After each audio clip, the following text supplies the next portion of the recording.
everybody, it's Jim here, and we are down to the last 3 guitar styles that I'm going to be making the case for, and today's guitar is obviously a Stratocaster. Now, this does not mean it needs to be a Fender Stratocaster. There are plenty of other brands that make awesome guitars in this body style. We'll address a few later on, but overall, I'm going to be talking about the general good qualities and things I love about the model. To begin with, we're actually going to touch on a different guitar first because I feel it is applicable.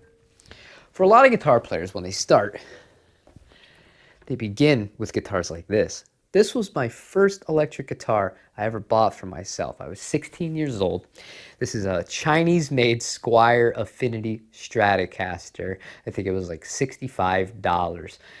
Part of the reason I chose this guitar and why a lot of people do end up with a guitar similar to this, or whether it's a Yamaha Pacifica or something of that nature, compared to a Telecaster, it's a little bit more comfortable for a few reasons to most people. You do have the cutaway on the back of it. You also have vastly superior upper fret access on the guitar because on a Telecaster, it's kind of like a single cut in a sense. This, because it's a dual cutaway, and many guitars have taken this design and ran with it because it is so comfortable to reach the higher frets on it, like that one behind me.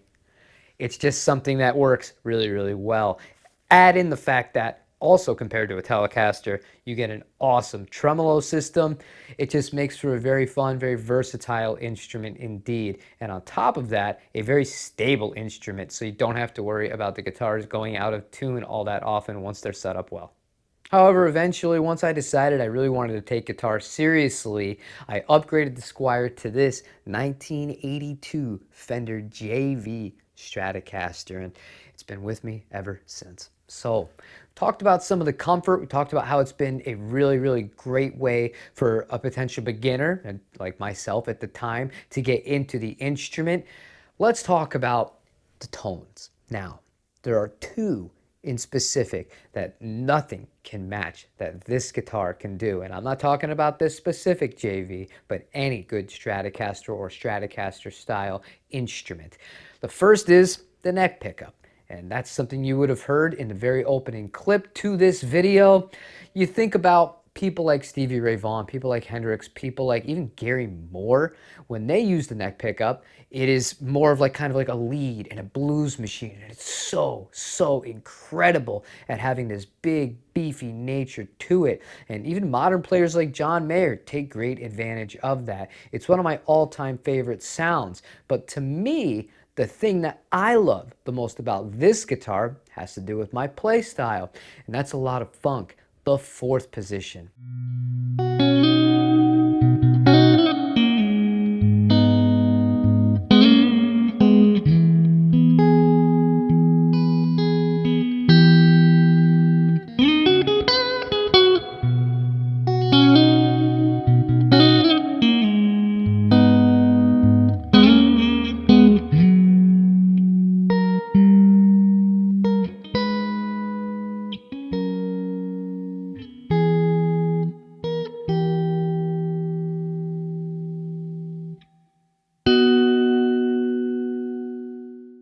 Now, not many things get better than that in my book, especially for a rhythm tone. However, there are other kinds of sounds that you can get out of these guitars that have been heard on records all throughout the decades. You think about Eric Clapton using the bridge position, you're getting those really nasally and really cutting lead lines, and even in extreme hard genres like Yngwie Malmsteen, he played a Stratocaster with single coils on it. He was able to play some crazy neoclassical stuff, albeit he hated Fender pickups, and he let Fender know that.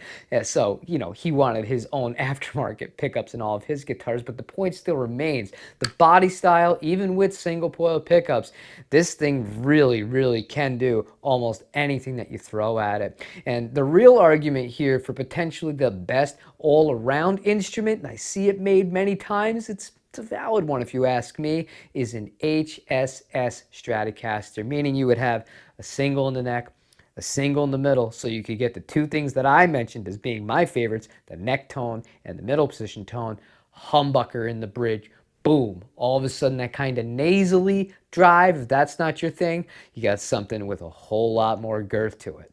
Now, another great selling point for a Stratocaster or an S-type guitar is that you're not limited to spending a ton of money on it, or you're not limited to the low end on it.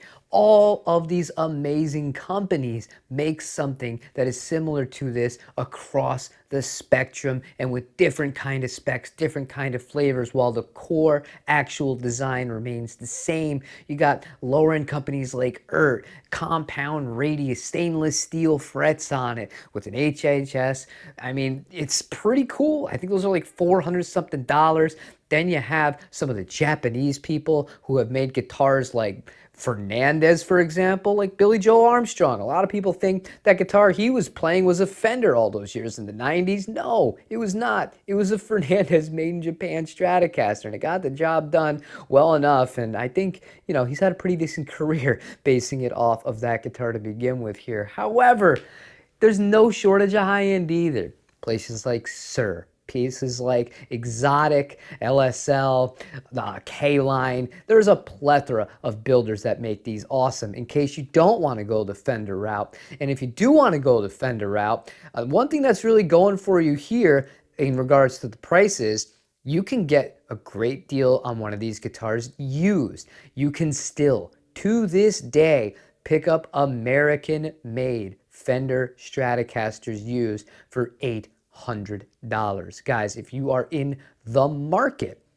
and you don't want to have things shipped from overseas, you can easily find one of those guitars, and I would say you are a fool if you were not to do that and you were to purchase a brand new Mexican guitar for a few $100s more at this point. Now, granted, if you want to make the argument you don't care about buying a used Mexican guitar, you get one for $300-400. Yeah, that's not so bad at that point. But I still feel one of the best all-around deals in this market are for two guitars. That is old American Standard Stratocasters and old American Standard Telecasters. 800, 850, sometimes even less if you're lucky and you find one locally. Just really, really hard to beat, especially in today's inflated market.